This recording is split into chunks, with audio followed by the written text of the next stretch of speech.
ஸ்டாலினுக்கெல்லாம் இந்த டோன் வராதுங்க. இது மக்களோட நேரடியா போய் இந்த பிளட்ல இன்ஜெக்ஷன் போடுற மாதிரி. மார்க்சிய கம்யூனிஸ்ட் கட்சியினுடைய தேசிய செயலாளருக்கு போன் பண்ணி எடப்பாடிக்கு ஆதரவா ஓட்டு போட சொல்லுங்கன்னு யார் சொல்லுவது? திராவிட மாடல் நாயகன். ஆளுநருக்கு எதிராக தமிழ்நாட்டில் இருக்கக்கூடிய எல்லா கட்சிகளும் குரல் கொடுத்தாங்க. ஆனா தாவேகா அமைதியா இருந்துட்டாங்க. ஆளுநர் ஒரே நேரத்தில் எல்லா கப்பலுக்கும் தீ வைக்கக்கூடாது. செத்தால் தூக்குவதற்கு 4 பேர் இல்லாத நாதியற்ற பயிர்களை எல்லாம் கொண்டு ஊடகத்தில் உட்கார வச்சு எங்களை திட்டமிட்டு இந்த நாட்டில் உடைச்சு நொறுக்குனாங்க. எம்ஜிஆருக்கு 5 ஆண்டு காலம், அண்ணாவுக்கு 18 ஆண்டு காலம், எங்கள் தலைவன் விஜய் அவர்களுக்கு வெறும் 3 ஆண்டு காலம் கூட தேவைப்படவில்லை என்றால் சினிமாக்காரருங்கிற ஒரே காரணத்துக்காக போட்டாங்க. மாற்றம்னு ஒண்ணு வேணும். உதயநிதி சினிமாக்காரன் இல்லையா? கலைஞர் சினிமாக்காரன் இல்லையா? ஜெயலலிதா சினிமாக்காரி இல்லையா? நாஞ்சில் சம்பத்திக்கிற அறிவாலயத்தில் பெரியார் படம் இருக்கா? எங்களுக்கு இருக்கிற கொள்கை பற்றும் கொள்கை வரை வேற எந்த பயிலுக்கு இருக்கு தமிழ்நாட்டில்? அதிமுகல ஒரு அணி தாவேகாவுக்கு சப்போர்ட் பண்ணுவதற்காக தயாராக இருக்கு. 36 பேர். எங்களுக்கு 118 தானே வேணும். எங்களுக்கு 150 வரப்போகுது. ராகுல் பிளஸ் விஜயா பிஜேபி தண்ணி குடிக்க வச்சிருவோம். 40 தொகுதியும் தமிழ்நாட்டில் ஜெயிப்போம்.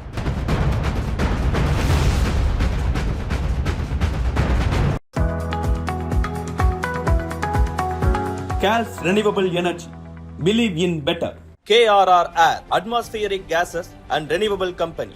Saving lives, transforming industries and protecting environment.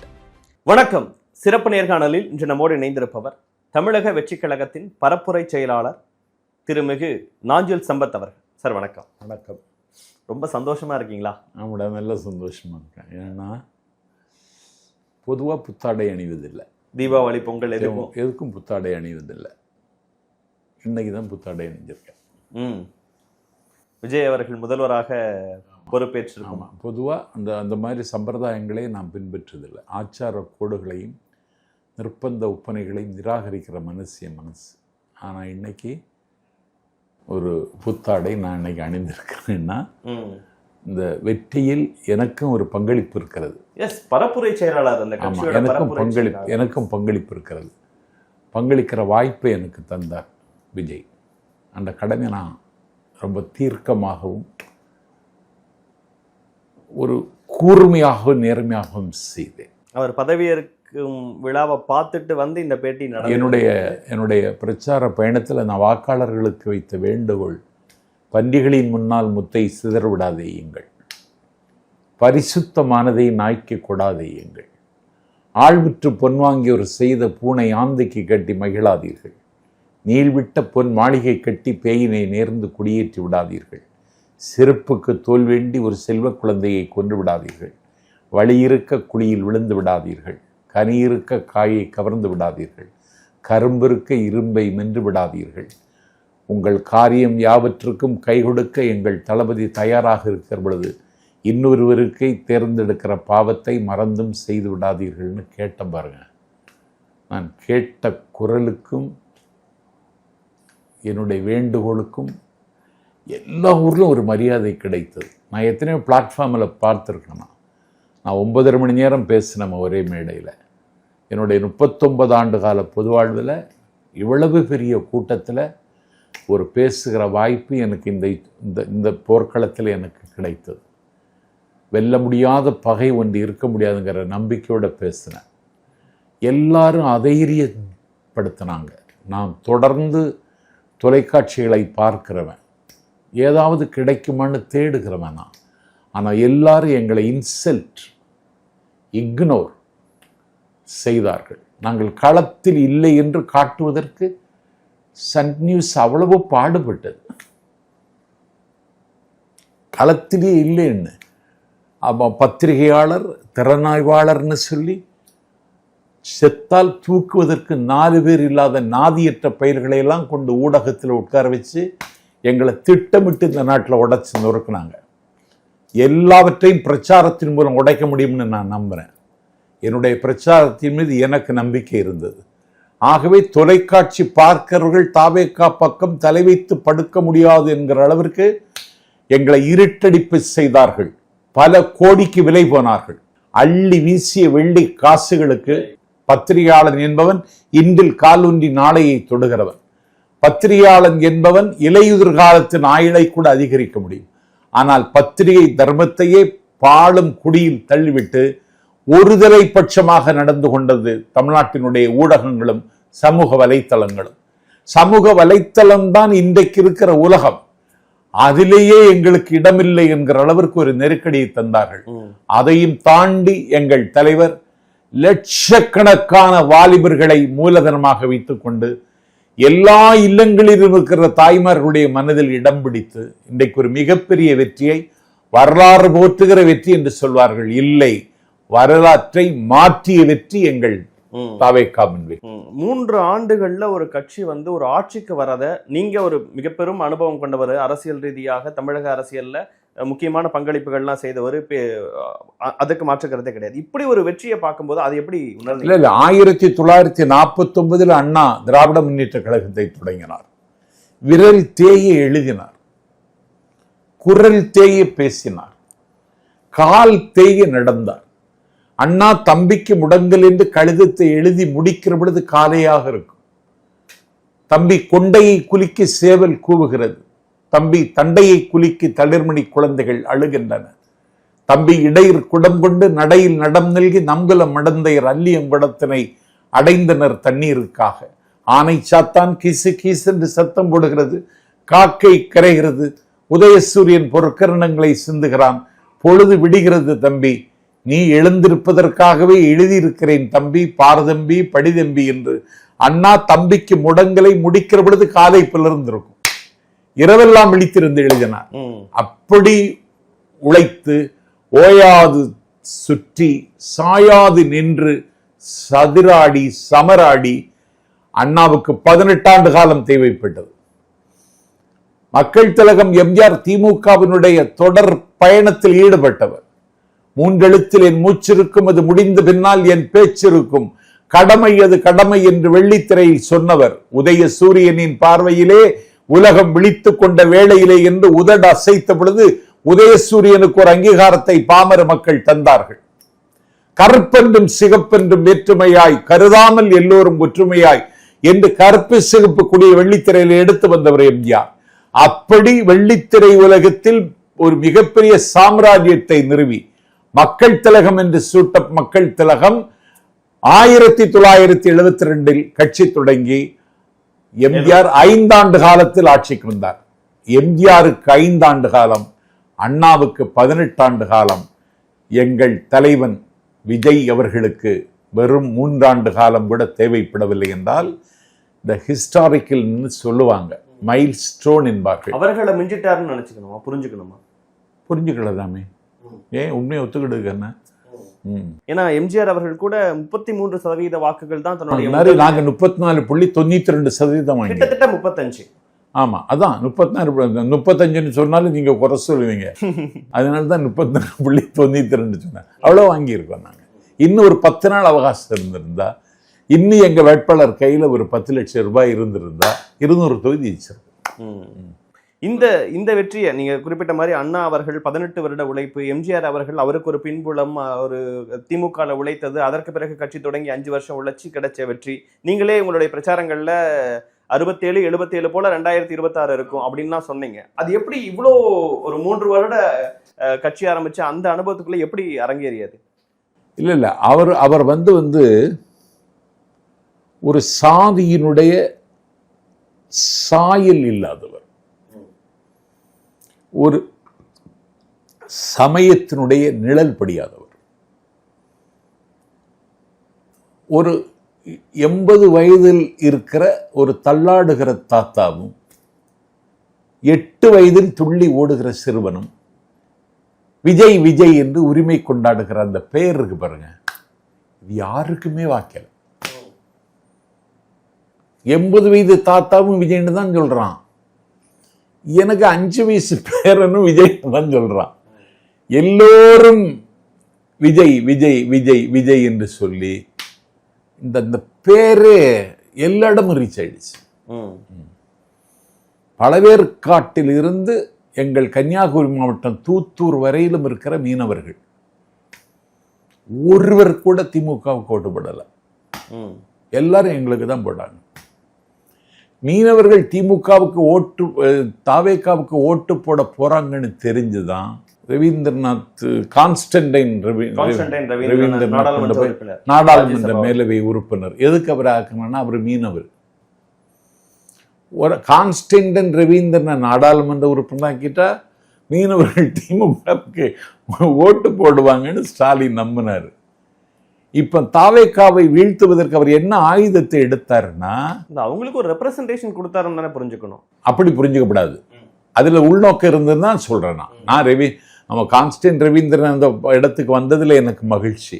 ஆனா அந்த நோக்கம் இல்லை உங்களுக்கு. அதே மாதிரி 10 இடங்கள் கொடுத்தது மட்டுமல்லாமல் நாடாளுமன்ற மேலவையின் தூக்கி பிரேமலதாவுக்கு கொடுக்கிறார். எதுக்கு? தாவேக்காவை வீழ்த்துவதற்கு. தப்பி தவறிதான் வந்திருக்காங்க அண்ணி பிரேமலதா. இல்லைன்னா அதையும் எடுத்து எறிஞ்சிருப்போம். 36 கட்சி, திமுக 26 கட்சி, அண்ணா திமுக 10 கட்சி, 200க்கு மேற்பட்ட சாதி குழுக்கள், இப்படி ஒரு 36 கட்சியை எதிர்கொள்ளுகிற இதை ஆளுமை என்பதா, ஆன்மபலம் என்பதா, அசாத்தியம் என்பதா, அமானுஷ்யம் என்பதா எனக்கு புரியல. 36 கட்சிகளை எதிர்த்து கட்சியினுடைய கன்ஸ்ட்ரக்ஷன் இன்ஃப்ராஸ்ட்ரக்சர் எங்களுடைய கட்டமைப்பு அவ்வளவு பலமானதுன்னு நாஞ்சில் சம்பத்து சொல்ல மாட்டேன். முதல் முறை தேர்தல் அணுகிறீங்க, 3 வருஷம் தான். ஆமா ஆமா. நானே சில ஊருக்கு போகும் பொழுது செயலாளர் யாருன்னு கேட்பேன். இந்த ஊர்ல இன்னும் அமைப்பு இல்லைன்னு சொன்ன ஊரை கூட நான் பார்த்தேன். அதை தாண்டி நாங்கள் வெற்றி பெற்றிருக்கிறோம்னு சொன்னா இந்திய துணைக்கண்டத்து அரசியல் வரலாற்றில் ஒரு பிரமிக்க தகுந்த வெற்றியை பெற்ற ஒரே வரலாறு எங்கள் விஜய்க்கு மட்டுமே உரிமை. இது வெற்றிக்கு பிறகும் சில விமர்சனங்களை வைக்கிறாங்கல்ல. ஒரு ரசிக மனப்பான்மையில போட்டுட்டாங்க, விஜய் நடிகர்னால போட்டாங்க, அவர் பேசின கொள்கைக்காக போடல, அவர் அந்த அளவுக்கு உழைக்கல இந்த தேர்தல் அப்படிங்கிற பார்வையெல்லாம் வைக்கிறாங்களே. அதே அதாவது சினிமா தலைமை ஓட்டுன்னு சொல்றாங்க. விஜய் சினிமாக்காரருங்கிற ஒரே காரணத்துக்காக போட்டாங்க, மாற்றம்னு ஒண்ணு வேணும். உதயநிதி சினிமாக்காரன் இல்லையா? கலைஞர் சினிமாக்காரன் இல்லையா? ஜெயலலிதா சினிமாக்காரி இல்லையா? எம்ஜிஆர் சினிமாக்காரர் இல்லையா? ஏங்க இப்படி சொல்றீங்க நீங்க? இல்ல, விஜய் எங்களுக்கு பிடிக்கும்னு போட்டாங்க, கொள்கையெல்லாம் பார்த்து போடலன்னு ஒரு பார்வை வைக்கிறாங்க. திமுகவோட இருக்கிற எங்கிட்ட இல்ல, கொள்கை அதிகமா இருக்கு. பெரியார் பேரை சொல்லக்கூடாது, பெரியார் பேரை உச்சரிக்க கூடாது, பெரியாருக்கு உடம்புல காவி வண்ணம், பெரியாருக்கு கையில காவி கொடி இந்த நாட்டில் திட்டமிட்டு கொடுக்குறாங்க. பெரியாரை கொச்சைப்படுத்துறதுக்கு ஒரு பையில கூலிக்கு வச்சிருக்காங்க. அவன் பெரியாரை இந்த நாட்டில் நாளும் பேசுகிறான், டேமேஜ் பண்ணிகிட்டே இருக்கான். அண்ணாவை டேமேஜ் பண்ணிகிட்டே இருக்கான். அண்ணாவையும் பெரியாரையும் கொச்சைப்படுத்துவதற்கே ஒரு பயலை கூலிக்கு வச்சு டெல்லி ஏகாதிபத்தி இந்த விளையாட்டை நடத்திட்டு இருக்காங்களே கொஞ்ச நாளா. இன்னைக்கு பெரியார் பேரை உச்சரிப்பதே பாவம் என்று பேசப்பட்ட நிலையில நான் நாஞ்சில் சம்பத்திக்கிற அறிவாலயத்தில் பெரியார் படம் இருக்கா? இருக்காங்க. நீங்க பெரியாரின் வாரிசுன்னு சொல்ற அறிவாலயத்தில் பெரியார் படம் இருக்கா? இன்னைக்கு உங்ககிட்ட தான் சொல்றேன் நான். எங்களுக்கு கொள்கை தலைவரே பெரியாருங்க. இந்திய துணைக்கண்டத்து அரசியல் வரலாற்றில் ஒரு கட்சி ஒரு பெண்மணியை கொள்கை தலைவராக ஏற்றுக்கொண்டது தமிழக வெற்றி கழகம் மட்டும்தாங்க. ஆமா, அது மட்டும்தாங்க. நாங்க மேடைக்கு போகிற பொழுதே 5 கொள்கை தலைவர்களுக்கு மலர் மரியாதை செலுத்தி விட்டுதாங்க மேடைக்கு போறோம். மேடைக்கு போனது பிறகு நாங்க தமிழ்த்தாய் வாழ்த்து பாடுகிறோம்ங்க. எங்க கொள்கை பாடல் ஒண்ணு இசைக்கிறோம். அதற்கு பிறகு உறுதிமொழி எடுத்ததுக்கு பிறகுதாங்க கூட்டத்தை தொடங்குறோம். எங்களுக்கு இருக்கிற கொள்கை பற்றும் கொள்கை வரை வேற எந்த பயிலுக்கு இருக்கு தமிழ்நாட்டுல? இன்றைய நீங்க தமிழ்த்தாய் வாழ்த்துன்னு குறிப்பிட்டனால அந்த விஷயத்தையும் சேர்த்து கேட்டுறேன். அவர் பதவி ஏற்கும் போது முதல்ல வந்தே மாதரம் பாடுறாங்கிறது ஒரு விமர்சனமா ஈவன் இந்திய கம்யூனிஸ்ட் கட்சியில இருந்தே வச்சிருக்கிறாங்களே, அது ஒரு தமிழுக்காக தொடர்ந்து பேசக்கூடிய அந்த விமர்சனம் நியாயமானதுதான். அதுல இது என்ன புரோட்டோகால்? அது வழக்கமாக தமிழ்த்தாய் வாழ்த்துல தொடங்கும். இது முடிப்போம். இது பதவி ஏற்கிற விழா. எங்கள் தலைவர் இன்னும் பதவிக்கு வரல. பதவி ஏற்கிற விழா.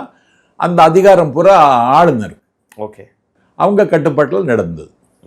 நீங்களே குறிப்பிட்ட மாதிரி வந்து ஒரு நிறைய விமர்சனங்கள் தாவேகா மேல அவங்க கட்சி தொடங்கியதற்கு பிறகாக வைக்கப்பட்டது. குறிப்பா சொல்லணும்னா திமுக விஜய் அவர்களின் பெயரை சொல்லியோ இல்ல தாவேகாவை எங்களுக்கான எதிர்க்கட்சினே கூட நாங்க சொல்ல மாட்டோம், திமுக அதிமுக நடுவில் தான் போட்டி அப்படின்னு சொல்லிட்டு இருந்தாங்க. ஆனா அந்த கரூர் நிகழ்வுக்கு பிறகாக பல்வேறு விமர்சனங்கள். நீங்க கூட வந்து முதல் முறையாக விஜய் அவர்கள் பக்கத்துல நின்னு பேசின ஒரு இடம் வந்து அந்த கரூர் நிகழ்வு. இல்ல அவருடைய இடத்துல இருந்து பார்க்கணும்னு நீங்க பேச ஆரம்பிச்சீங்க. அதற்கு பிறகு தொடர்ந்து பல்வேறு விமர்சனங்கள். அவர் வந்து தன்னுடைய பிரச்சாரத்துக்கு போறதில்ல, ரத்து பண்ணிடுறாரு, உரிய அளவுக்கு உழைக்கல, கூட்டணி வந்து சேரல, அவரை நம்பி யாரும் வரலன்னு பல்வேறு விமர்சனங்கள். இவ்வளவு விமர்சனங்கள் எப்படி உடைபட்டு வெற்றிங்கிறது சாத்தியமானுச்சு? அதாவது 41 பேர் இறந்து போனாங்க. 41 பேர் இறந்ததற்கு தாவேகா பொறுப்பேற்க வேண்டுமா? தலைவர் விஜய் பொறுப்பேற்க வேண்டுமா? இந்த சம்பவத்திற்கு மூல காரணம் என்பதை ஏன் மூடி மறைக்கிறீர்கள்? இன்னைக்கு அது உச்சநீதிமன்ற ஓய்வு பெற்ற நீதிபதியினுடைய விசாரணையில் கண்காணிப்பில் இருக்க. அதுக்கு மேலே நான் போக விரும்பலை. திட்டமிட்டு திமுக செய்தது. சரி, 41 பேர் இறந்துட்டாங்க. எங்கள் தலைவர் மீது வைக்கிற குற்றச்சாட்டு அவர்கள் இறந்து கிடக்கிற பொழுது அந்த இடத்தை விட்டு நீங்கள் எப்படி அகன்றீர்கள் என்று. தமிழ்நாட்டில் இந்தியாவில் அமீர்கானை விட அதிக ரசிகர்கள் இருக்கிற ஒரு ஸ்டார் எங்கள் தலைவர். அவர் அந்த நள்ளிரவு நேரத்தில் அதே இடத்துல நின்னா தலைவர் அங்க நிற்கிறார் என்று சொல்லி தமிழ்நாட்டினுடைய 8 திசைகளிலிருந்து அங்க வந்து குவிவாங்க. லட்சக்கணக்கான மக்களினுடைய சங்கமத்தில் அவர் திணறுவார். போலீஸ் பாதுகாப்பு கொடுக்க முடியாத கையறு நிலைக்கு ஆளாகும். மீண்டும் அசம்பாவிதங்கள் அரங்கேறும். 41 82 ஆகலாம். அந்த இடத்தை விட்டு என்ன பழியை ஊரும் உலகமும் சொன்னாலும் சரி, இந்த இடத்திலிருந்து இப்போதைக்கு நான் வெளியே செல்வதுதான் தீர்க்க தரிசனமான முடிவென்று முடிவெடுத்து போனார். அதை இன்னைக்கு மக்கள் அங்கீகரிச்சிருக்காங்க. அவர் மேல வைத்த எந்த விமர்சனங்களையும் மக்கள் 41 பேர் இறந்து போனதற்கு பிறகும் அந்த இடத்துல அந்த குடும்பத்துல கூட எங்க தலைவர் மேல கோபம் இல்லை. அதே கரூர்ல 80 அடி சாலையில நாஞ்சல் சம்பத் பேசுறேன் பிரச்சாரத்தில், எலெக்ஷன் பிரச்சாரத்தில் இல்ல. அதுக்கு எப்படி இருக்கு கரூர்னு பார்க்க போகணும்னு சொல்லிட்டு ஒரு நாள் தேதி கொடுத்து போனேன். தலைவர்களுக்கு மட்டுமே பேசுகிற மேடை அந்த மேடை. அந்த இடத்துல எனக்கு மேடை போட்டாங்க. கண்ணு கட்டிய தூரம் வரைக்கும் கூட்டம். ஆம்புலன்ஸ் நிக்குது, முதல் உதவிக்கு டாக்டர்கள் நிக்கிறாங்க. அவ்வளவு பாதுகாப்போட நான் பேசினேன். அந்த கூட்டத்துல நான் பேசி முடிச்சேன் பாருங்க, கரூர்ல பிரளயமே வெடிச்சிருச்சு. ஏன்னா திமுகவுக்கு கரூருக்கு அடையாளம்ங்கிறது K C Palanisamy, ex MP, ex vice chairman. வள்ளல்னா அவரை மாதிரி வள்ளல் கிடையாது. கலைஞருக்கு 80வது பிறந்தநாள் 80 நாணயங்கள் கொடுப்பார், தங்க நாணயம். 81வது பிறந்தா 81 தங்க நாணயம். இப்படி கொடுத்துக்கிட்டே இருப்பார். கலைஞர் வீட்டு பெண்களுக்கெல்லாம் பட்டு சேலை வருஷந்தோறும் பொங்கலுக்கு தீபாவளிக்கு எடுத்து கொடுத்துக்கிட்டே இருப்பார். அவருடைய மகள், மறைந்து போன மகள் தமிழரசிக்கு நினைவு நாளுக்கு 5 லட்சம் ரூபாய் முரசொலிக்கு கொடுத்து விளம்பரம் போடுவார். அப்படி வாரி கொடுத்த வள்ளல் பெருமகன் இன்றைக்கு கூனி குறுகி வசதியெல்லாம் இழந்து வனப்பிழந்து இன்றைக்கு குடியிருக்கிற வீட்டை விற்க வேண்டிய நிலைமைக்கு ஆளானார். அதிகாரமும் செல்வமும் செல்வாக்கும் இருக்கிற காலத்தில் இந்த குடும்பம் இப்படி கஷ்டப்படுதே, ஸ்டாலின் கண்ணுக்கு ஏன் இது வரைக்கும் தெரியலைன்னு நான் கேட்டேன். எந்த கூட்டத்தில்? தாவேகா கூட்டத்தில். 3வது நாள் ஸ்டாலின் கரூரில் அவருக்கு வீட்டுக்கு போனார். எனக்கு ஒரு தகவல் சொன்னாங்க, தம்பி நீங்கள் கேசிபியை பற்றி பேசுனீங்க, கேசிபி அழுதுட்டாரு, எல்லாரும் என்னை மறந்துட்டாங்க, அவனாவது நினைவில் வச்சிருக்கானேன்னு சொன்னார். அவன் என்கிட்ட ஒரு நாள் வந்து ஒரு உதவி கேட்டதில் அவன் எனக்காக பேசினான் அப்படின்னு சொல்லி அழுதாருனாங்க. நான் சொன்னேன், இது என் கடமையை செய்தேன். இப்போ அதில் என்னென்னா, தமிழ்நாடு முழுவதும் இருக்கிற 24 முறை தெலுங்கு செட்டியார்கள் ஓட்டு பூரா தாவேகா. எங்க பிரச்சாரம் அப்படி பிரச்சாரம் செய்தோம். இந்த விஷயங்கள் பார்க்கும்போது தமிழ்நாட்டில் முதல்வராக இருந்த ஸ்டாலின் அவர்களே அவருடைய கொளத்தூர் தொகுதியில் தோற்று போனார். 15க்கும் மேற்பட்ட அமைச்சர்கள் தோற்று போனாங்க. ஸ்டாலின் தோற்றதுக்கு காரணம் சேகர்பாபு, விஎஸ் பாபு இல்லையா? சேகர்பாபுங்க. வீழ்த்தியவர் விஎஸ் பாபு. அவர் தோற்று போனதற்கான காரணம் சேகர்பாபு. எந்த அடிப்படையில்? ஏன்னா அண்டர்டேக், அந்த தொகுதியை அண்டர்டேக் எடுத்துக்கிட்டது அவர் தான். அவர் தான் மாவட்ட செயலாளர். அவர் தான் மாவட்ட செயலாளர். அண்டர்டேக் எப்படியோ கூப்பிடுவார், ஸ்டாலினை போவார், ஆனால் அதெல்லாம் ஒன்றும் பார்க்க மாட்டார். என்ன இதை திறந்து வைக்கணும், திறந்து வைப்பார், போவார். அங்கே உள்ள கமிஷன் எல்லா விஷயத்துலையும் தலையிட்டு எல்லா இடத்துலையும் கெட்ட பேர் வாங்கி திமுகவை குளத்தூரில் புதைச்சது சேகர்பாபு. இதை சரியாக புரிஞ்சுக்கிட்டது எங்கள் தலைமை. ஸ்டாலினுக்கு கவுண்டர் கொடுக்கணும்னா ஒரு ஆம்பளை நிறுத்தணும்னு சொல்லி தான் விஎஸ் பாபு நிறுத்தணும். இத்தனைக்கும் பாக முகவராக ஸ்டாலினுக்கு பணியாற்றினவர் பாபு. இன்னைக்கு நாங்கள் அதெல்லாம் ஓகே, நீங்கள் மிகச்சிறப்பாக பேசக்கூடிய இதில் ஆம்பளை அப்படிங்கிற வார்த்தை எல்லாமே சொல்லாமல் யாரை நிப்பாட்டினாலும் வெற்றி பெற வைக்க வேண்டிய ஆளுமையோட இருக்கிறவங்க நிப்பாட்டி இருக்கலாம். இல்லை விஎஸ் பாபு அதுக்கு தைரியமானவர் வேணும் இல்லைங்க. நானே முதல் நாள் பிரச்சாரத்துக்கு போனேன். நானும் ஆதவரஜனாவும் போனோம். தேதி வேட்பாளர் அறிவிக்கல. அதுக்கு அப்போதைய பெரிய கூட்டம். குளத்தூர்லயா இந்த அதிசயம் நடக்குதுன்னு நான் நினைச்சேன். அண்ணன் ஸ்டாலின் தோப்பாருன்னு நான் நினைக்கல. அன்னைக்கு பேசின ஒரு நான் ஆதவரஜனோட சொல்லிட்டேன், குளத்தூரும் கொஞ்சம் சிக்கலா தான் போல இருக்குன்னு சொல்லிட்டு வந்தேன். அது மாதிரி நடந்துச்சு. நகர்ப்புறங்கள்ல மட்டும்தான் கொஞ்சம் செல்வாக்கு தாவேக்காவுக்கு இருக்கு. ஒரு 15% வாங்குவாங்க. விஜய் நிற்கக்கூடிய 2 தொகுதிகளில் ஜெயிப்பாங்க. மற்ற இடங்கள்லாம் வெற்றி வாய்ப்பு ரொம்ப கஷ்டம் அப்படின்னு பல பத்திரிகையாளர்கள் பலருமே ஃபீல்டுக்கு போகும்போது அதை தான் பார்க்க முடிஞ்சுது அப்படின்னு சொன்னாங்க. அதெல்லாம் மீறி இப்போ பிடிஆர் தோத்துருக்கிறாரு, அன்பில் மகேஷ் தோத்துருக்கிறாரு, பெரிய கருப்பன் 1 ஓட்டு வித்தியாசத்தில் தோத்துருக்கிறாரு, கீதா ஜீவன் தோத்துருக்கிறாங்க. இந்த மாதிரி அமைச்சர்களாக முக்கிய இடங்கள்ல இருந்தவங்க கண்டிப்பா வெற்றி பெறுவாங்கன்னு சொல்லப்பட்டவங்க எல்லாம் தோக்குறதுங்கெல்லாம் எந்த அடிப்படையில் நடந்தது? எப்படி தாவேகா வேட்பாளர்கள் அவங்களை வீழ்த்தினாங்க? முதல்ல திமுகவின் தோல்விக்கு காரணம் திமுக தொண்டர்கள் சோர்ந்து போனார்கள். Feed the military man, capture the nation. Military மேனுக்கு ஃபீடு பண்ணாதான் நேஷன் கையில் இருக்கும். தொண்டர்கள் எல்லாம் கைவிட்டுட்டான். நான் பட்டினப்பாக்கத்தில் ஒரு வீட்டில் வாடகைக்கு குடியிருந்தேன். தெரியும், முதலமைச்சர் ஆகிட்டார் ஸ்டாலின். உதயநிதி துணை முதலமைச்சர் ஆகலை. என் வீட்டுக்கு வந்தார் வாழ்த்து வாங்கிறதுக்கு. நான் நேருவை பற்றி இங்கிலீஷில் எழுதின ஒரு புக்கு அவருக்கு பரிசாக கொடுத்தேன். ஒன்றும் படிக்க மாட்டான்னு எனக்கு தெரியும், ஆனாலும் கொடுத்தேன். கொடுத்துட்டு வாழ்த்தினேன். அப்போ நான் அவர்கிட்ட கொஞ்சம் தயங்கி தான் கொடுத்தேன். இந்த தம்பி தாசில்தார், அவன் இப்போ பிஹெச்டி பண்ணதுக்கு ரெஜிஸ்டர் பண்ணியிருக்கான். பிஹெச்டி பண்ணணுமானா தாசில்தார் வேலை பார்த்துட்டு படிக்க முடியாது, ரிசர்ச் ஸ்டடி அது. இந்த தம்பிக்கு ஏதாவது ஒரு அமைச்சர்கிட்ட ஒரு உதவியாளராக போட்டிங்கன்னா அவன் படித்து பிஹெச்டி வாங்கிடுவான். இந்த ஒன்றை எனக்கு செய்து தாங்கன்னு கேட்டேன். யார்கிட்ட?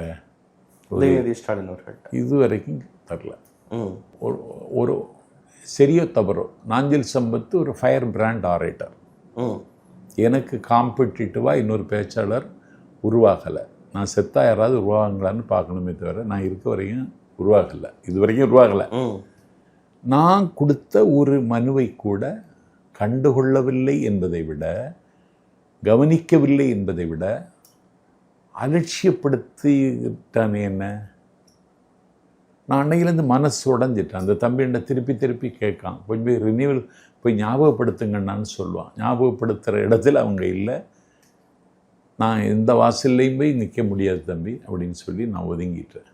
எனக்கு இப்படின்னா ஒரு ஒன்றிய செயலாளர் இருப்பான் ராஜாக்கமங்கலம் ஒன்றியத்திலேருந்து, ஒரு ரேஷன் கடையில் விற்பனையாளர் வேலைக்கு ஒரு மனுவை வாங்கிட்டு வருவான். இங்கே கொண்டு வந்து கொடுத்தா நடக்க. தமிழ்நாடு பூரா இது நடந்தது. 5 வருட ஆட்சியில் ஒரு கண்டக்டர் ஒரு டிரைவர் போஸ்ட் போடலை. 5 வருஷ ஆட்சியில் திமுக தொண்டனுக்கும் நிர்வாகிக்கும் எதுவும் கிடைக்கல. எல்லாம் அனுபவிச்சது இந்த மந்திரிகளும் இந்த குடும்பமும் தான். இந்த குடும்பம் அடித்த கொள்ளைக்கு கணக்கு இல்லை. இது மக்களுக்கு தெரிஞ்சு போச்சு. அந்த சோர்வான நிலை தான் தோல்விக்கு காரணம். இப்ப இந்த எலெக்ஷன் நடந்தது விஜய் ஆதரவலையா திமுக எதிர்ப்பலையா? திமுக எதிர்ப்பலை, அதை தாண்டி விஜய் ஆதரவலை. ஏன்னா எதிர்க்கிற ஆற்றல் விஜய்க்கு இருக்கிற மாதிரி எடப்பாடிகிட்ட இல்லை. எடப்பாடி ஒரு சப்பானி, எதை சொல்லணும்னு தெரியாது. ஒரு எதிர்கட்சி தலைவர் எதை பேசணும்னு ஒரு கணக்கு இருக்கு. 5 ஆண்டு கால ஆட்சியில் இன்னைக்கு 20,500 மெகாவாட் மின்சாரம் வேணும் தமிழ்நாட்டுக்கு. 1 யூனிட் மின்சாரம் உற்பத்தி செய்யல ஸ்டாலின் ஆட்சியில. இதை சொல்லணும் எதிர்கட்சி தலைவர். அவனுக்கு சொல்ல தெரியாது. ஒரு சப்பானிய எதிர்கட்சி தலைவராக வச்சு தமிழ்நாட்டுக்கு மானமும் போய் மரியாதையும் போய் அதிமுக இன்னைக்கு அழிவை நோக்கி போயிட்டு இருக்கு. இப்போ அதிமுகல ஒரு அணி தாவேக்காவுக்கு சப்போர்ட் பண்ணுவதற்காக தயாராக இருக்காங்க. 36 பேர் தயாராகிட்டாங்க. எங்களுக்கு 118 தானே வேணும், எங்களுக்கு 150 வரப்போகுது, 155 வரப்போகுது. அதிமுக வந்தாலும் ஏத்துக்குவீங்களா ஒரு அணி வந்ததுன்னா? ஆதரிச்சா அவங்க ஆதரிச்சு ஓட்டு போட போறாங்க. அமைச்சரவையில இடம் கொடுக்கணும்ல, அதெல்லாம் அப்படியெல்லாம் கிடையாது. அவங்க ஆதரிக்கிறாங்க, எந்த எதிர்பார்ப்பு இல்லாம தாவேக்கா ஆதரிக்கிறாங்க. ஆமா, ஓகே, அதை நம்ம பொறுத்திருந்து பார்ப்போம் சார். 108ங்கிற ஒரு இடத்த தமிழக மக்கள் தாவேக்காவுக்கு தன்னுடைய முதல் தேர்தலையே கொடுத்துருக்காங்க. அந்த 35% கிட்டத்தட்ட வாக்கு சதவீதம், 108 இடங்கள். ஆனா 118ங்கிற அந்த மேஜிக் நம்பரை தமிழ்நாட்டை அறுதி பெரும்பான்மையோட ஆட்சி அமைங்கிற நம்பரை கொடுக்காம போனதுக்கு என்ன காரணம்னு நினைக்கிறீங்க? இல்ல கொடுக்க கூடாதுன்னு எல்லாம் இல்லை. இன்னொரு 5 நாள் அவகாசம் இருந்தா 108 200 ஆயிருக்கும். 200 இடத்துல ஜெயிச்சிருப்பாரு. ஆமா ஆமா ஆமா ஆமா. பிரச்சாரத்துக்கு போதுமான நேரம் இல்லை. நான் இன்னைக்கு பதவியேற்பு விழாவுக்கு போனால எனக்கு அவரை தெரியாது. அவர் என் கையை பிடிச்சிட்டு முத்தம் கொடுத்துட்டு, விஜய் அவர்களா? இல்ல இல்ல ஒரு பெரியவர் 108 வந்த உடனே நினைச்சேன் நீங்க ஆட்சி அமைப்பீங்கிறார். ஏன்னா 108 நாமாவளி சொல்லுவாங்க. 108ங்கிற ஒரு நம்பருக்கு ஒரு மகிமை இருக்கு தமிழ்நாட்டை பொறுத்த வரைக்கும். 108 வாங்கிட்டீங்களே நீங்க தான் ஆட்சி அமைப்பீங்கன்னு அப்பவுமே சொன்னேன். உங்க நம்பர் தெரியாது இல்லைன்னா நான் சொல்லியிருப்பேன் இதுக்கு சூட்சுமத்தை அப்படின்னு சொன்னாரு. என்ன முற்போக்கா பேசுறவர் எப்பயும் நான் வந்து முற்போக்கு பிற்போக்கு எல்லாம் கிடையாது. நான் வந்து ஒரு ஆள் சொன்னதான் உங்கள்கிட்ட சொல்றேன். சோ அந்த திமுக கூட்டணி கட்சிகளுடைய ஆதரவோட தான் ஆட்சி அமைக்க வேண்டிய தேவை வந்துருச்சா தாவேக்காவுக்கு? அப்படி ஒரு நிலை வந்ததை எப்படி பார்க்க? திமுக கூட்டணின்னு நாங்க அவள்கிட்ட பேசுறோமா? நீங்க இதுலதான் எங்கள் தலைவர் விஜய்க்கு கொள்கை பிடிப்பு நீங்க கொண்டாடணும். என்னன்னு தெரியுமா? தேசிய ஜனநாயக கூட்டணியில் இருக்கிற யார்கிட்டையும் நாங்க ஆதரவு கேட்கல. அங்க கேட்ட அன்புமணிகிட்ட கேட்டிருக்க முடியும், கேட்கல. நாங்க தேசிய ஜனநாயக கூட்டணியில் இருக்கிற எந்த கட்சிட்டையும் பேசாம மதசார்பற்ற சக்திகள், செக்குலர், அதுல நம்பிக்கை உள்ளவங்கள்ட்ட தான் பேசணும். இங்கதான் இருக்கிறார் எங்கள் தலைவர் விஜய். விண்ணுக்கும் மண்ணுக்கும் விஸ்வரூபம் எடுத்து நிற்கிறார். நடுவுல காமராஜ் அம்மா மக்கள் முன்னேற்ற கழகம் அவருடைய ஆதரவை தேடினாங்க. அவர் எங்களுக்கு தான் ஆதரவு தரணும்னு நினைச்சாரு. அவரு தேசிய ஜனநாயக கூட்டணியில் தானே வெற்றி பெற்றாரு. யாரு? அம்மா மக்கள் முன்னேற்ற கழகம் நின்றதாங்க. அவரு எங்களுக்கு ஆதரவு தரணும்னு நினைச்சாருங்க. நாங்க அவரை அணுகல. அவரு எங்களுக்கு ஆதரவு தரணும்னு நினைச்சாங்க. அவரு மெட்ராஸ் காஸ்மோபாலிட்டன் கிளப்ல வந்து உட்கார்ந்துருக்காரு. என்ன செய்யறதுக்குன்னு அவர் சார்பில் என்ற ஒருத்தன் பேசினான். முதல்ல தாவேக்காவுக்கு ஆதரவுன்னு அறிக்கை கொடுக்க சொல்லு, அவ்வளவுதான். அமமுகவுக்கு அஸ்தமனம், அதோட முடிஞ்சு. அமமுக அதுக்கப்புறம் கிடையாது, அறிக்கை கொடுக்குன்னு சொன்னான். அதுக்கு முன்ன உஷாராயிட்டான் தினகரன். இவன் தயவில் அவன் ஜெயிச்ச மாதிரி. இவனுக்கு அந்த வெற்றிக்கும் சம்பந்தமே கிடையாது. அம்மா மக்கள் முன்னேற்ற கழக சின்னத்துல தான் நின்னாரு. அவருடைய கட்சியோட மாவட்ட செயலாளர் இல்லைங்க. அவருக்கு வெற்றி வந்து அவர் தீர்மானிச்சது. டிஆர்பி ராஜா என்கிற நவீன திருடன், நவீன ரக ஒட்டுண்ணி. அந்த ஒட்டுண்ணிக்கு எதிராக மக்கள் அங்க இருந்தாங்க. எங்க வேட்பாளர் நின்னாரு, வேட்பாளர் நின்னாரு. அந்த தம்பி இன்னைக்கு நான் பார்த்தேன், அழுதுட்டான் என்ன பார்த்த உடனே. ஆனா நான் அப்படி ஒரு 1200 ரோட்ல போயிடுச்சான்னு சொன்னான். அழாத, கவலைப்படாத, இன்னும் ஜெயிக்கலாம், நீதான் அடுத்த சேர்மன் சொல்லிட்டு வந்தேன். அதனால அவர் காமராஜர் நல்ல பண்பாளர், நல்ல பண்பாளர். யாரும் எளிதில் அணுக முடியும், எல்லாருக்கும் வலிந்து வந்து உதவி செய்கிற ஒரு நல்ல தங்க குணம் உள்ளவர். இப்ப தேசிய ஜனநாயக கூட்டணியில இருக்க யாருகிட்டையும் நாங்க ஆதரவு கேட்டு போகலன்னு சொன்னீங்க. அப்ப அதிமுக வந்தா ஏத்துக்குவேன்னு சொல்றீங்க. 150 வரைக்கும் போவோம் நம்ம நம்பர்ஸ்னு சொல்றோம். அதான் அவன் எடுக்கிற முடிவு சார் தமிழ்நாட்டுக்காக. அவங்களும் தேசிய ஜனநாயக கூட்டணியில தானே ஒரு அங்கமா இருந்தாங்க. வேண்டாம்ல நீங்க சொல்லணும். தேசிய ஜனநாயக கூட்டணியில அவன் தான் இருக்கான், எடப்பாடி. அவங்க விரும்பினாங்களா இந்த 36 பேரும்? பிஜேபி விரும்பினாங்களா? பிஜேபி அதிமுக தொண்டன் பிஜேபியை ஒத்துக்கிட்டானா? பிஜேபி அங்கீகரிச்சானா? ஒரு சீட்டு தான் கொடுத்துருக்காங்க. யாருக்கு? ஒரே ஒரு எம்எல்ஏ, ஒரு சீட். அதுவும் ஒரு நாள் அவகாசம் இருந்தா அதையும் காலி பண்ணிருப்போம். இன்னும் கொஞ்சம் தீவிரமா பிரச்சாரம் பண்ணியிருந்தா 200 இடம்லாம் அடிச்சிருப்போம்னு நினைக்கிறீங்களா? கண்டிப்பா அடிச்சிருப்போம். ஓகே. இன்று தன்னுடைய முதல் பேச்சை முதல்வரான பிறகு பேசிய விஜய் அவர்கள் பேசின உரை, அதை எப்படி பாக்குறீங்க? ரொம்ப பிரமாதமா இருந்துச்சு, ரொம்ப டச்சிங்கா இருந்துச்சு. நேரா கேட்டிருப்பீங்க? நேரா உட்கார்ந்து கேட்டேன். அது அந்த கம்பீரமான தோற்றம், கோட்டெல்லாம் போட்டுட்டு வந்து நின்று, கோட்டை போட்டுட்டு, ஆமா, பேசின பேச்சு ரொம்ப பிரமாதம். முக்கியமா நீங்க ரசிச்ச விஷயங்கள் என்ன? இல்லை அவர் இன்னைக்கு சொன்னது அந்த 3 உத்தரவு போட்டார். 3 கையெழுத்து, முதல் கையெழுத்துகள் மூணு கையெழுத்து போட்டார். எனக்கு கொஞ்சம் அவகாசம் தாங்கன்னு கேட்டார். கஜானா காலி ஆயிடுச்சு அப்படின்னு சொன்னார். ஏன்னா 5.5 லட்சம் கோடி கடனில் இருந்த தமிழ்நாட்டை 10.5 லட்சம் கோடி கடனாக ஆக்கி விட்டுட்டு போயிருக்காரு திராவிட மாடல். இன்னைக்கு அதை எப்படி அந்த இடத்தை இட்டு நிரப்புறதுன்னு ஒரு கவலை. நம்ம இவ்வளோ வாக்குறுதி கொடுத்துருக்கோம், நிறைவேற்றணும். தமிழ்நாட்டு மக்கள் என் பின்னாடி 8 கோடி மக்கள் இருக்காங்க. அதில் என்ன டச்சிங்னு கேட்டிங்களே, அவங்களும் நம்ம ஆளு தான்னார். யார? என்ன அவமானப்படுத்தினவங்களும். ஆமாம், 8 கோடி மக்களுக்கும் எனக்கு உரிமை உள்ளவங்கன்னு சொன்னார் பாருங்க. அங்கே தான் அவருடைய அரசியல் நாகரிகம் என்கிற கொடி உயரத்தில் பறக்கிறது. ஸ்டாலின் அவர்களும் அதே மாதிரி சொன்னார்ல, எனக்கு வாக்களிக்காதவர்களுக்கும் நான் முதல்வராக செயல்படணும் அப்படின்னு. அதே டோன் தானே இது? அதே டோன். அதை விட இது அழகா சொன்னார் அவர். ஸ்டாலினுக்கெல்லாம் இந்த டோன் வராதுங்க. இது மக்களோட நேரடியா போய் இந்த பிளட்ல இன்ஜெக்ஷன் போடுற மாதிரி எங்க தலைவர்கள் ஸ்டைல். ஆமா, அவர்களேன்னு சொல்லி முன்னாடியே கோழி கூப்பிடும். விஜய் அவர்களின் பேச்சுல முக்கியமா நீங்க பார்த்தது இப்படி இன்னும் கொஞ்சம் அவகாசம் கொடுங்க, மக்கள்கிட்ட நேரடியா கேட்கிறாரு. ஏன்னா மக்கள் எதிர்பார்ப்போம்ல, அந்த எதிர்பார்ப்பை நான் நிறைவேற்றுவேன், எனக்கு கொஞ்சம் டைம் தாங்கன்னு கேட்கிறாரு.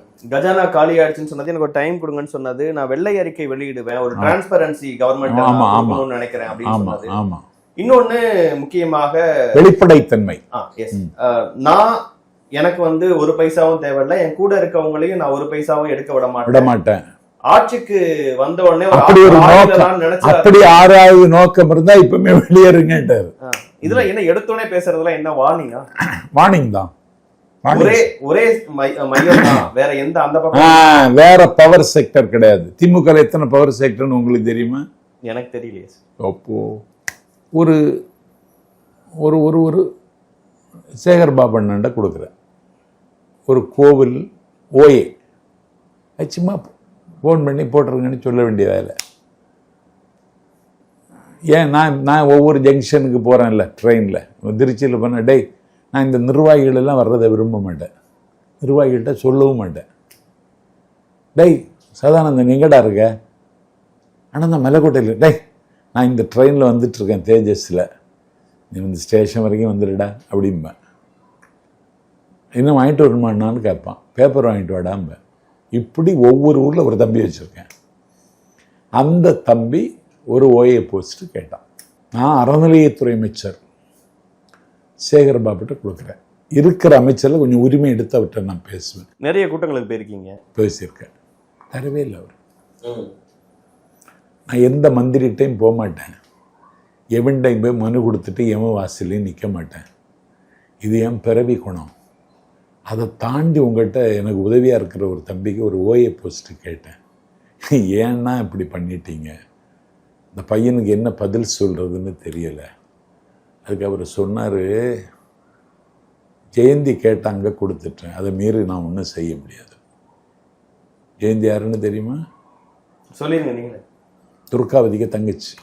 அவள் ஒரு பவர் செக்டர். என்ன கொடுமைடா இது.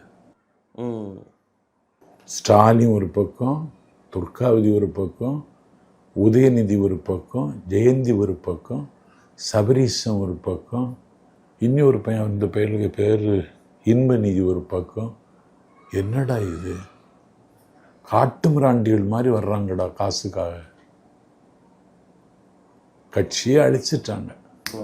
ஸோ இப்போ அந்த விஷயங்கள்லாம் மனசுல வச்சு தமிழ்நாட்டில் இப்படிலாம் ஒரு ஆட்சி நடந்ததுன்னு நினைச்சு பவர் சென்டரா நான் மட்டும்தான் இருப்பேன், ஒரே மையம் தான் சொல்லுவேன், ஒரே மையம் தான் சொல்லுவேன். அதில் தான் மகிழ்ச்சி எனக்கு. பாவம் 6-7 வாசலுக்கு போக வேண்டியது இருக்காது, ஒரே வாசலுக்கு போனால் போதும், எனக்கும் ஒரு சந்தோஷம்.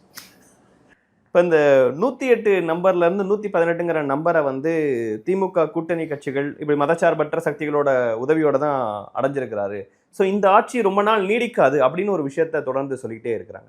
ரொம்ப நாள்னா 5 வருஷம் நீடிக்கும், அதுக்கப்புறம் அடுத்த தேர்தல் வரும். இந்த ஒரு 6 மாசமே தாங்காது, ஒரு வருஷமே அப்படி தாங்காது, என்ன ஏதாவது சில சிக்கல்கள்னா உடனே அவங்க தங்களுடைய ஆதரவை திரும்ப பெற்றாலும் அதை எதிர்கொள்ள தயார். இப்ப எங்களுக்கு இந்த அறுதி பெரும்பான்மை வரலன்னு வச்சுக்கோ, அடுத்த தேர்தலுக்கு எங்க தலைவர் தயாராகிடுவார். உடனடியாக ரீஎலெக்ஷனை ஃபேஸ் பண்ணவும் தயார். நாங்க மட்டும்தான் தயாரா இருந்தோம். எங்களுக்கு இந்த ஆதரவு கிடைச்சது அதுவும் ஒரு காரணம், ஞாபகத்தில் வச்சுக்கோ. ரீஎலெக்ஷனை ஃபேஸ் பண்ணவும் விஜய் அவர்கள் தயார். இன்னும் கூடுதலா வெற்றி பெற முடியும்னு நினைக்கிறேன். 234 ஜெயிப்போம். என் மாவட்டத்தில் ஒரு தொகுதி குளச்சல், அந்த வேட்பாளர் சபின் இன்னைக்கு பார்த்தேன், அழுதுட்டான். என்னை பார்த்தோன்னா 1200 ஓட்டில் போச்சுன்னு அழுதான். அவன் ஜெயிச்சிருவான்னு நான் நினச்சேன். இப்படி 1000, 1500, 700, 300ன்னு கொஞ்சம் தொகுதி இருக்குது, அது எல்லாம் அடிச்சுட்டு வந்துடும். ஸோ மறுதேர்தல் வந்தால் இன்னும் கூடுதல் வெற்றி. ஆமாம், தேர்தல் ஆணையத்துக்கு அப்படி ஒரு வாய்ப்பு இருந்தால் எங்களுக்கு தரலாம். நாங்கள் குறைவாக வாங்கின இடத்துல எலெக்ஷனை ஃபேஸ் பண்ண இவ்வளோ ஜாலியாக கேட்டுட்டு இருக்கீங்க. அதான் மக்கள் அப்படி இருக்காங்க.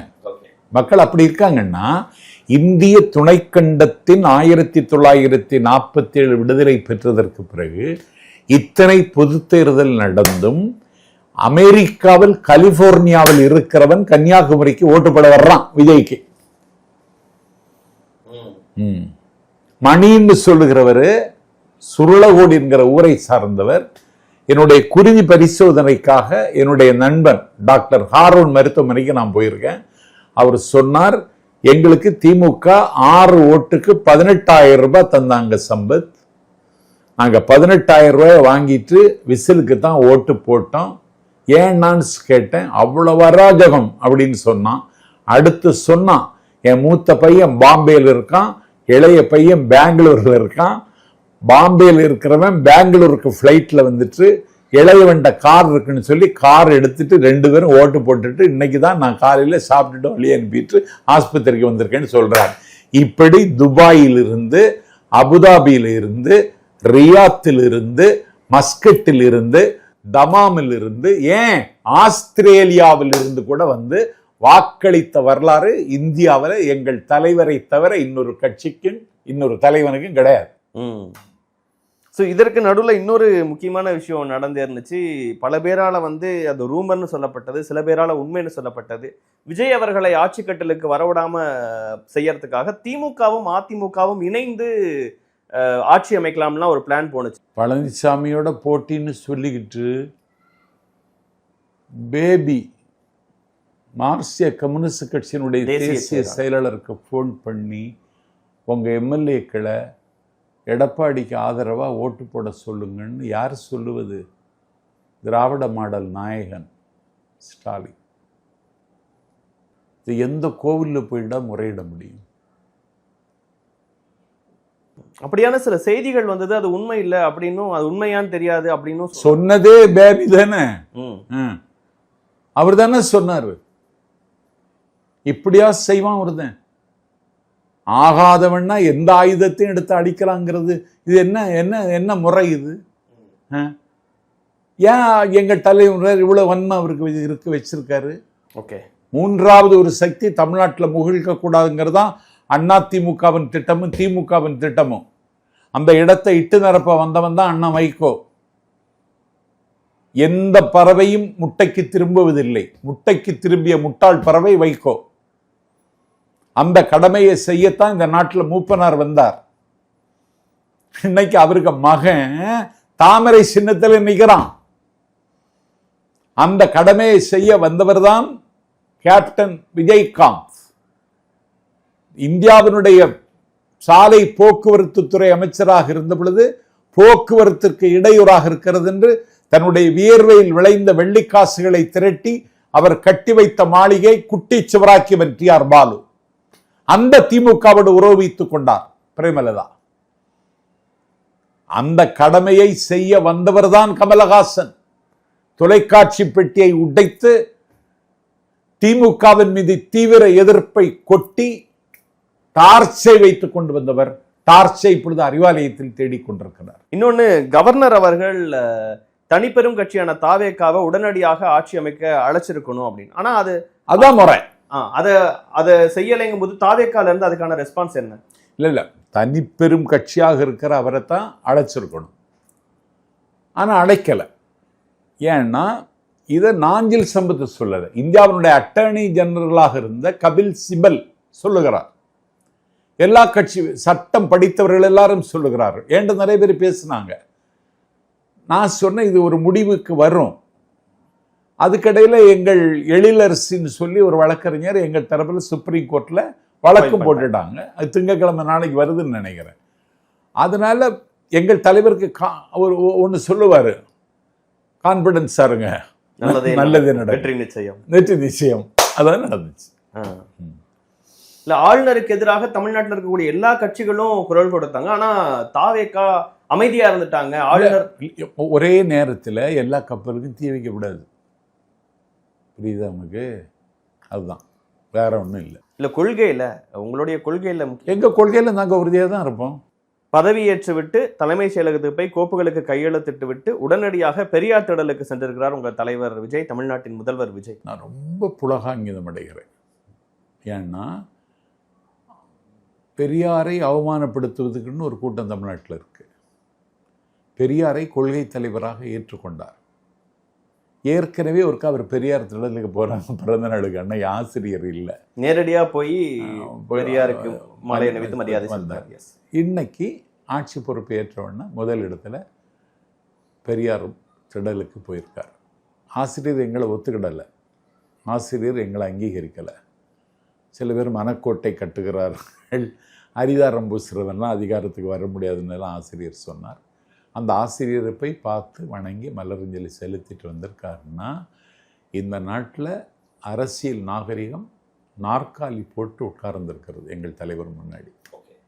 உங்கள் தலைவரோட நேரு உள்விளையாட்டு அரங்கத்தில் பதவியேற்கும் விழாவில் அருகிலேயே அமர்ந்திருந்தார் நாடாளுமன்றத்தின் எதிர்க்கட்சி தலைவர் ராகுல் காந்தி அவர்கள். எலெக்ஷன் ரிசல்ட் வந்த அடுத்த நாளே காங்கிரஸ் தங்களுடைய ஆதரவை தாவேகாவுக்கு கொடுத்துச்சு. இந்த விஷயத்தை எப்படி பார்க்க? இந்திய அரசியல் இனி அதுதானே, ராகுல் பிளஸ் விஜயா? ராகுல் பிளஸ் விஜயில் பிஜேபிக்கு ஒரு முடிவு எழுதணும். அதற்கு சரியான தலைவர் ராகுல் காந்தி. அந்த ராகுல் காந்தி இன்னைக்கு சவுத் சோனில் அவங்க தான் பெரிய கட்சி. தெலுங்கானா அவங்க கையில் இருக்குது, கர்நாடகா அவங்க கையில் இருக்குது, கேரளா அவங்க கையில் இருக்குது. இன்னைக்கு தமிழ்நாட்டில் தாவேகா வந்துட்டு இப்போ எங்கள் தலைவருக்கு கேரளாவிலையும் பெரிய செல்வாக்கு. நாங்கள் கேரளாவிலேயே 4 தொகுதியில் நின்று ஜெயிச்சிருப்போம். கேரளாவில் பெரிய செல்வாக்கு, கர்நாடகத்தில் செல்வாக்கு, ஆந்திராவில் செல்வாக்கு, தெலுங்கானாவில் செல்வாக்கு. இன்னைக்கு ராகுலும் எங்கள் தலைவரும் கைகுலுக்கிட்டாங்க. இனிமேல் நாடாளுமன்ற தேர்தலில் பிஜேபி தண்ணி குடிக்க வச்சிருவோம். 40 தொகுதியும் தமிழ்நாட்டில் ஜெயிப்போம். உங்களுக்கு ஆதரவு அளிச்சிருக்கக்கூடிய திமுக கூட்டணியிலிருந்து வந்தக்கூடிய மதச்சார்பற்ற கட்சிகள் நாங்கள் தாவேகாவுக்கு ஆதரவு அளிக்கிறோம், அந்த ஆளுநர் ஆட்சி குடியரசுத் தலைவர் ஆட்சி வந்துடக்கூடாதுங்கிற காரணத்துக்காக தான்.